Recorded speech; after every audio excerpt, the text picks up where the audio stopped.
ई अध्यापक आपका स्वागत करता है।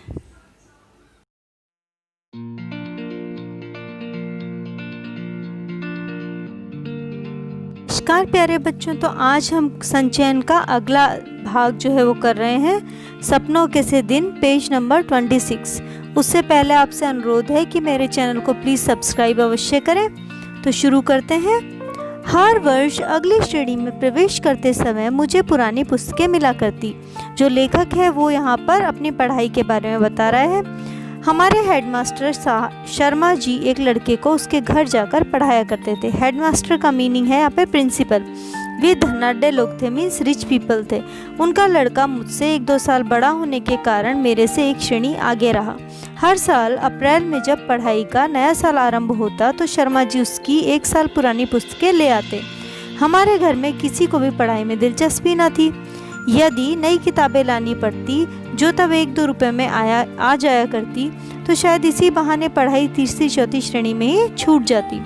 कोई 7 साल स्कूल में रहा तो एक कारण पुरानी किताबें मिल जाना था।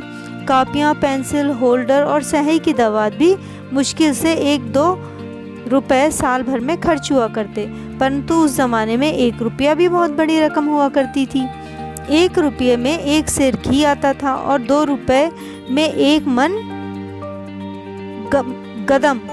इसी कारण खाते पीते घरों के लड़के ही स्कूल जाया करते। हमारे 2 परिवारों में मैं पहला लड़का था जो स्कूल जाया करता।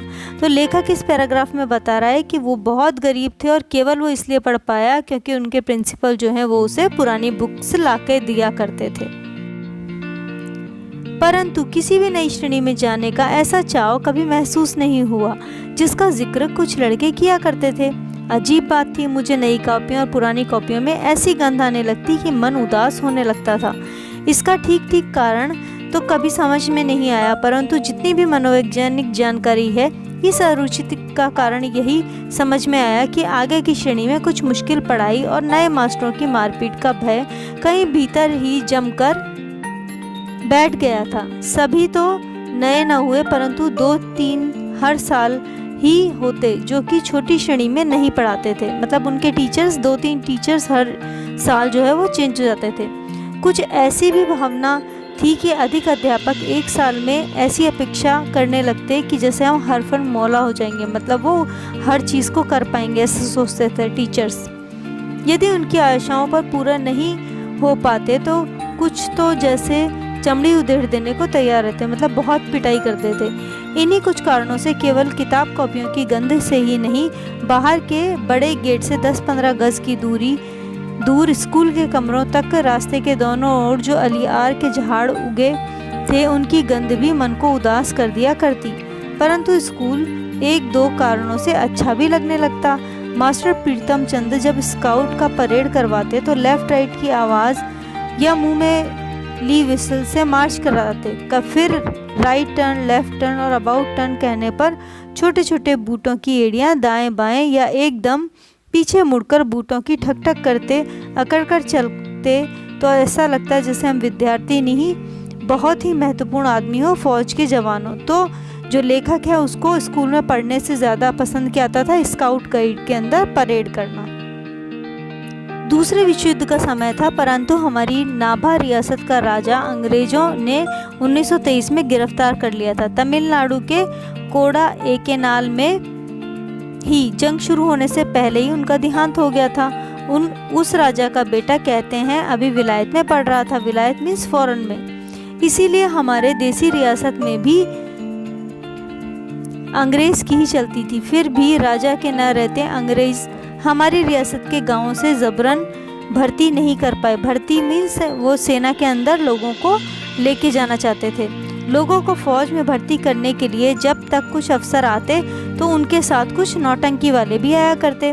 नौटंकी मीन्स जो वहाँ पे प्लेस करते थे, वो किस टॉपिक पे प्ले करते थे, जो फौज के अंदर किस तरह से लोग रहते हैं। वे रात को खुले मैदान में शामियाना लगाकर लोगों को फौज के सुख आराम और बहादुरी के दृश्य दिखाकर आकर्षित किया करते। उनका एक गाना भी याद है। कुछ मस्खरे अजीब सी वर्दी पहने और अच्छे बड़े फौजी बूट पहने गाया करते थे। भर्ती हो जा रे रंगरूट भर्ती हो जा रे, अठे मिले ते से टूटे लीतर, उठे मिलेंगे बूट भर्ती हो जा रे रंगरूट, अठे पहन से फटे पुराने, उठे मिलेंगे सूट। तो इसके अंदर है भर्ती हो जा रे रंगरूट, मतलब है अरे युवा जो हैं यंगस्टर हैं उनको कहा है कि तुम सेना में भर्ती हो जाओ। यहाँ पर तुम्हें टूटे लीतर, लीतर किसको कहते हैं, टूटे फटे हुए जूते जो होते हैं उनको कहते हैं।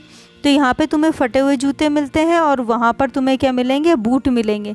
और इसी तरह से अठे मिले से फटे पुराने, यहाँ पे तुम्हें फटे पुराने कपड़े पहनने को मिलते हैं और वहाँ पे क्या मिलेगा, सूट बूट मिलेगा पहनने के लिए। तो इस तरह से वो लोगों को लालच देकर सेना में भर्ती करते थे। भर्ती हो जा रे रंगरूट, इन्हीं बातों से आकर्षित हो कुछ नौजवान भर्ती के लिए तैयार हो जाया करते। कभी कभी हमें भी महसूस होता है कि हम भी फौजी जवानों से कम नहीं। धोबी की धुली वर्दी और पॉलिश किए हुए बूट और जुराबों को पहनकर हम स्काउट की परेड करने लगते तो लगता हम फौजी ही हैं। मास्टर प्रीतमचंद को स्कूल के समय में कभी भी हमने मुस्कुराते या हंसते नहीं देखा था। उनका ठिंगना कद, ठिंगना मीन्स वो उनकी हाइट कम थी, दुबला पतला परंतु गठीला शरीर, माता के दागों से भरा चेहरा, माता के दाग चिकन पॉक्स, और बाज किसी तेज आँखें, खाकी वर्दी मीन्स उनकी ड्रेस जो है वो खाकी कलर की होती थी, चमड़े के चौड़े पंजे वाले बूट, सभी कुछ ही भयभीत करने वाला हुआ करता। उनके बूटों की ऊंची एड़ियों के नीचे भी खुरियाँ लगी रहती, जैसे तांगे के घोड़े के पैर में लगी रहती हैं। तो वैसे उनके नीचे लोहे का जो बॉटम है वो होता था। अगले हिस्से में पंजों के नीचे मोटे सिरे वाली कील ठुकी होती। यदि वह सख्त जगह पर भी चलते तो खुरियों और कील के निशान वहाँ भी दिखाई देने लगते। हम ध्यान से देखते, इतने बड़े और इतने भारी भारी बूट पहने के बावजूद उनके टखनों में कभी मोच तक नहीं आती। उनको देखकर हम यदि घर वालों से बूट की मांग करते तो बूट मीन्स शूज़ मांग करते तो माँ बाप यही कहते कि टखने टेढ़े हो जाएंगे, सारी उम्र सीधे न चल पाओगे। मास्टर प्रीतमचंद से हमारा डरना तो स्वाभाविक था, परंतु हम उनसे नफरत भी करते थे। कारण तो उनका मारना पीटना था। हम सभी को जो मेरी उम्र के थे वह दिन नहीं भूल पाया जिस दिन वह हमें चौथी श्रेणी में फ़ारसी पढ़ाने लगे। फ़ारसी एक लैंग्वेज है। हमें उर्दू का तो तीसरी श्रेणी तक अच्छा अभ्यास हो गया था, परंतु फ़ारसी तो अंग्रेज़ी से भी मुश्किल थी। अभी हमें पढ़ते एक सप्ताह भी ना हुआ होगा कि प्रीतमचंद ने हमें एक शब्द रूप याद करने को कहा और आदेश दिया कि कल इसी घंटी में जबानी सुनेंगे, मतलब इसी पीरियड में वो सुनेंगे। हम सभी घर लौटकर रात देर तक उसी शब्द को बार बार याद करते रहे, परंतु केवल 2-3 लड़के ही ऐसे थे जिन्हें आधी या कुछ अधिक शब्द रूप याद हो। दूसरे दिन बारी बारी सबको सुनाने के लिए कहा तो एक भी लड़का न सुना पाया। तभी मास्टर जी गुर्राए, सभी कान पकड़ो। हमने झुककर टांगों के पीछे से बाएं निकलकर कान पकड़े तो वह गुस्से में चीखे, पीठ ऊंची करो। पीठ ऊंची करके कान पकड़ने से 3-4 मिनट में ही टांगों में जलन होने लगती। मेरे जैसे कमज़ोर तो टांगों के थकने से कान पकड़े हुए ही गिर पड़ते। जब मेरी और हरबंस की बारी आई तब हेडमास्टर जी अपने दफ्तर में जा चुके थे। अब हमें सज़ा दी जा रही थी। तो उनके कुछ समय पहले शर्मा जी स्कूल की पूरब की ओर बने सरकारी अस्पताल में डॉक्टर कपलाश से मिलने गए थे। वह दफ्तर के सामने की ओर से चले आए। आते ही जो कुछ उन्होंने देखा वह सहन नहीं कर पाए। शायद यह पहला अवसर था कि वह पीटी प्रीतमचंद की उस बर्बरता को सहन न कर पाए। बहुत उत्तेजित हो गए। What are you doing? Is it the way to punish the students of 4th class? Stop it at once. हमें तब अंग्रेज़ी नहीं आती थी क्योंकि उस समय 5वीं श्रेणी में अंग्रेज़ी पढ़नी शुरू की जाती थी, परंतु हमारे स्कूल के 7वीं-8वीं श्रेणी के लड़कों ने बताया कि शर्मा जी ने कहा, क्या करते हो? क्या चौथी श्रेणी को सज़ा देने का यह तरीका है? यह ढंग है, इसे फ़ौरन बंद करो। शर्मा जी गुस्से में कांपते बरामदे में ही अपने दफ्तर में चले गए थे। फिर जब प्रीतम चंद कई दिन स्कूल नहीं आए तो यह बात सभी मास्टरों की ज़ुबान पर थी कि हेडमास्टर जी ने उन्हें मुअत्तल करके अपनी ओर से आदेश लिखकर मंजूरी के लिए हमारी रियासत की राजधानी नाभा में भेज दिया है। मतलब उन्हें वो नौकरी से निकाल रहे हैं। वहाँ हरजी लाल नाम के एक महकमाए तालीम के डायरेक्टर थे जिनसे ऐसे आदेश की मंजूरी आवश्यक थी। महकमाए तालीम का मतलब शिक्षा, तो इस शिक्षा विभाग के लिए उर्दू का लफ्ज़ है। उस दिन के बाद यह पता होते हुए भी कि पीटी प्रीतम चंद को अब तक नाभा से डायरेक्टर बहाल नहीं करेंगे, तब तक वह स्कूल में कदम नहीं रख सकते।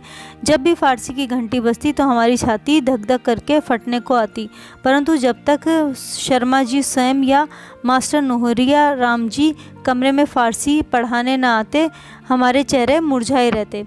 फिर कई सप्ताह तक पीटी सर स्कूल में नहीं आए। पता चला कि बाज़ार में एक दुकान के ऊपर उन्होंने जो छोटी छोटी खिड़कियों वाला चौबारा किराए पर ले रखा था वहीं आराम से रह रहे थे। कुछ 7वीं 8वीं के विद्यार्थी हमें बताया करते थे कि उन्हें मुअत्तल होने की रत्ती भर भी चिंता नहीं है। मतलब उनको वापस ये जॉब मिलेगी, इसके लिए वो बिल्कुल भी फिक्र नहीं है, उनको कोई चिंता नहीं है।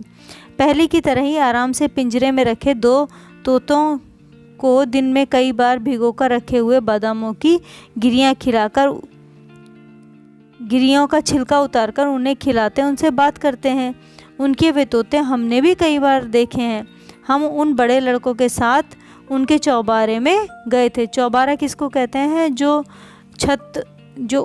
फर्स्ट फ्लोर होता है घर का, उसको चौबारा कहते हैं गाँव में। जो लड़के पीटी साहब के आदेश पर उनके घर का काम करने जाया करते थे, परंतु हमारे लिए चमत्कार ही था जो प्रीतम बिल्ला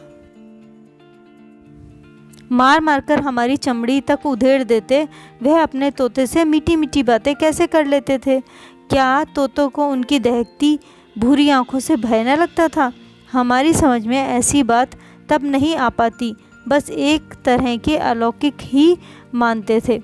तो इस तरह से जो राइटर है वो अपने स्कूल में पढ़ने से डरता था, स्कूल के जो पीटी सर हैं उनसे भी डरते थे, और उन्हें आनंद किस में आता था? केवल स्काउट गाइड के अंदर।